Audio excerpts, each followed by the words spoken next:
कि समुद्र के राजा हुआ करते थे चोल।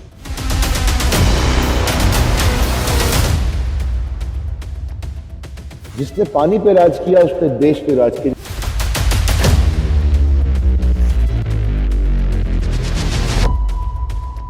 आपसी झगड़े अपने मन मुटाव में इस राज्य का पतन हुआ।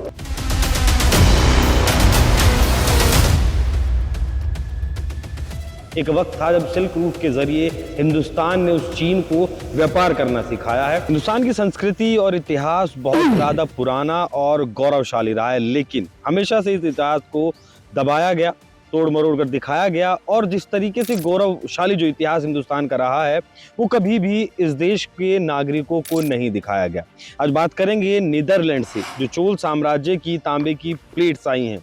नीदरलैंड के लिए हो सकता है वो सिर्फ तांबे की प्लेट हो, लेकिन हिंदुस्तान के लिए वो उसकी विरासत थी, क्योंकि उस पर लिखा था कि चोल कैसे शासन करते थे और किस तरीके से दुनिया पर चोल वंश का साम्राज्य हुआ करता था। चोल राज किया करते थे दुनिया के ऊपर, पूरे हिंद महासागर के ऊपर किस तरीके से वो शासन किया करते थे, लेकिन कभी नहीं बताया गया हमें।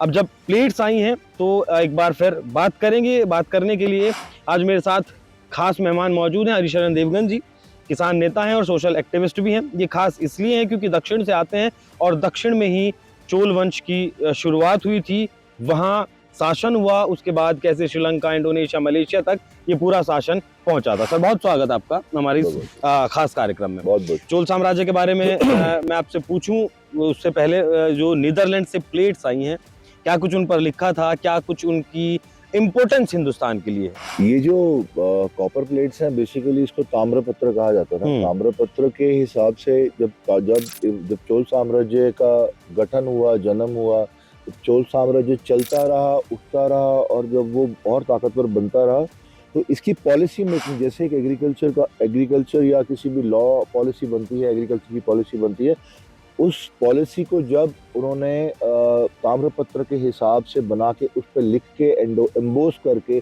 छाप के इसलिए रखा गया ताकि अगली पीढ़ी भी उसको चला सके, देख सके, उससे कुछ सीख सके।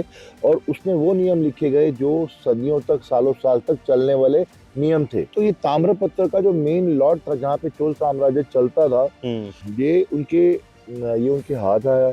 और ऑब्वियसली एक ताम्र है, कॉपर है, और एक ऐतिहासिक धरोहर है, एक ऐतिहासिक उठाया हुआ कदम था चोल साम्राज्य का।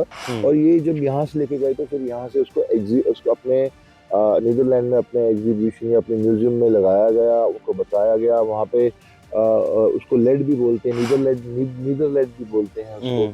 तो वहाँ पे इन सेम प्लेट्स को नीदरलैंड बोलते हैं या लेडन प्लेट्स बोलते हैं। अभी लेडन प्लेट्स, उन्होंने इनको नाम दिया लेडन प्लेट्स, और उन्होंने अगर अपने म्यूजियम में रखा तो किसी कारणवश ये सही होगा, मतलब किसी कारणवश ये इम्पोर्टेंट होगा, तभी रखा गया होगा। फिर 2012 में अपील हुई इसमें, जिसपे कोई सुनवाई नहीं हुई। फिर 2025 में इसका फैसला आया, जब यूनिसेफ में अपील डाली गई कि हमारे को हमारा ताम्रपत्र वापस दिया जाए, वो हमारे हिंदुस्तानी धरोहर है। चोल साम्राज्य एक वो साम्राज्य था जिसने अपनी एग्जिस्टेंस और अपनी बाहुबली के दम पे पूरे समुद्र पे राज किया। और उनको ये पता था, वो इतने इंटेलिजेंट भी थे, इतने समझदार भी थे कि उन्होंने यहाँ से लेके म्यांमार से लेके थाईलैंड, इंडोनेशिया, जकार्ता, मलेशिया तक राज किया।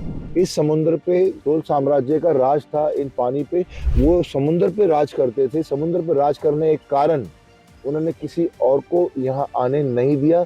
अपनी धरोहर, अपने देश को, अपने कल्चर को स्ट्रांगली बचाते आए, करते आए। जो राजा थे, जो आखिर सबसे पावरफुल राजा जो चोल राज्य के जो सामने आए, उनका नाम था राजा।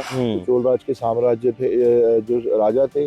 उसके बाद में आपसी झगड़े और आपसी पतन में आपसी झगड़े अपने मन मुटाव में इस राज्य का पतन हुआ। जब इस राज्य का पतन हुआ तो वहाँ पे जो असली ताकत थी देश की, साउथ की जो मेन ताकत थी, जो तमिल से ताकत शुरू हुई थी, इसमें कहीं पिक्चरें भी बनी, लेकिन पिक्चरें अपने हिसाब से मटेरियलिस्टिक वे में बनती हैं।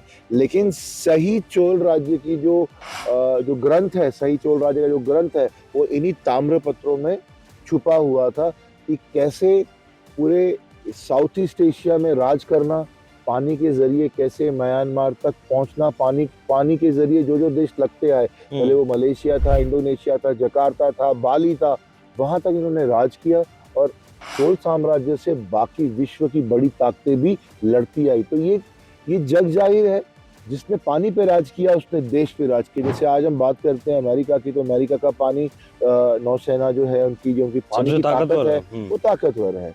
चाइना की पानी का जो कब्जा है वो ताकतवर है। हिंदुस्तान का कब्जा भी ताकतवर है और वो और ताकतवर होता जा रहा है। लेकिन बाकियों के मुकाबले, टेक्नोलॉजी के मुकाबले आज भी हम शायद आधा एक कदम पीछे हैं, जो शायद पूरा होने में टाइम ना लगे। अच्छा, डराया क्यों गया, समुद्र से डराया क्यों गया? मेरा सवाल यही है कि समुद्र के राजा हुआ करते थे चोल, लेकिन उसके बाद अंग्रेज आए, अंग्रेजों के बाद फिर आजादी हमें मिली, डराते रहे कि पानी से डरना है, पानी की ताकत नहीं बनना है। क्यों ऐसा?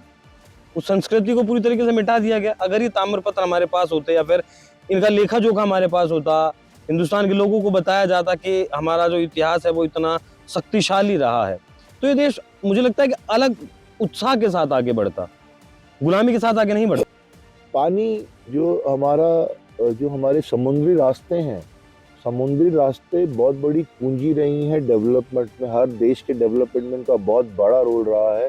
जब जब फ्री ट्रेड खुला है या ट्रेडिंग हुई है, जब जब हैंडशेक हुआ है, जब जब व्यापार हुआ है, रेवेन्यू ग्रो किया है, जीडीपी ग्रो की है, तो जो इंटरनल मिनरल सोर्सेज हैं, जो इंटरनल सोर्सेज हैं, उसकी एक लिमिटेशन है। लेकिन जब समुद्र के रास्ते होता है तो पूरे वर्ल्ड मार्केट खुल जाती है आपके पास। और जितना ज़्यादा इंजन और जितना ज़्यादा टाइम अगर आप एक ट्रेडिंग में, जब सी ट्रेडिंग में बचाते हो, जिसको हम सी लॉजिस्टिक बोलते हैं, आज जो बड़े बड़े जहाज चलते हैं समुद्र के रास्ते, समुद्री जहाज चलते हैं, उस टाइम समुद्री जहाज चला करते थे, उनकी टेक्नोलॉजी डिफरेंट थी। लेकिन चोल साम्राज्य ने समुद्र पे चलने वाले हर जहाज को प्रोटेक्शन दी, उन जहाज की पॉलिसीज बनाई, उस रास्तों में कानून बनाया, उस रास्तों में कानून बना के उन बाकी लोगों को उस कानून का पालन करने पे मजबूर किया। भले वो शक्ति से था, ताकत से था, नियम से था, डिसिप्लिन से था, या वो कॉन्स्टिट्यूएंसी से था। तो इसलिए ये ताम्रपत्र जरूरी था, बिकॉज उस टाइम का एक सक्सेसफुल ट्राइड फार्मूला जो था, अगर आज हमारे पास हो तो कॉपी पेस्ट करने में आई नो हम बहुत एडवांस हैं, लेकिन कभी कभार ओल्ड स्कूलिंग की जो धरोहर होती है वो कहाँ, जैसे हम बड़े बुजुर्ग हमेशा कोई अगर कहावत कहते हैं, तो जो बड़े बुजुर्ग जो कहावत कहते हैं वो कभी कभार क्या हर बार सही निकलती है एंड ऑफ द डे। तो एडवांस होने के साथ साथ में अगर हमारे पास एक एंशिएंट कन्वर्सेशंस भी होता, जो हमारा जब ईस्ट इंडिया कंपनी यहाँ से गई, जब नीदरलैंड यहाँ से गया, जब डच कंपनीज यहाँ से गई, तो हमारे साथ साथ वो ज्ञान भी लेकर चली गई। तो वहाँ हम अधूरा छूटे और वहाँ हमारे को जो पूरी पॉलिसी थी वो जीरो से स्टार्ट करनी पड़ी। जब चीज जीरो से स्टार्ट होती है तो समय लेती है। बिल्कुल, हमारी संस्कृति पर वार किया गया, सीधा जड़ पर वार किया गया। अगर वो संस्कृति, वो ताकत, वो धरोहर हमारे पास होती तो हमें पता होता कि हम दुनिया में क्या स्थान रखते थे। चोल वंश वो वंश था जिसने दुनिया पर शासन किया था, लेकिन उस विरासत से हमें दूर रखा गया, नहीं बताया गया। आज जो चीन व्यापार का सबसे बड़ा हब बना हुआ है, एक वक्त था जब सिल्क रूट के जरिए हिंदुस्तान ने उस चीन को व्यापार करना सिखाया है। तो ये इतिहास है हिंदुस्तान का, उसके बावजूद भी दबाया गया और उसे लगातार मिटाया भी गया। बहुत धन्यवाद सर आपको जुड़ने के लिए हमारे साथ। बाकी आप लोग इस विषय पर क्या सोचते हैं, कमेंट बॉक्स में अपनी राय जरूर दीजिएगा। नमस्कार।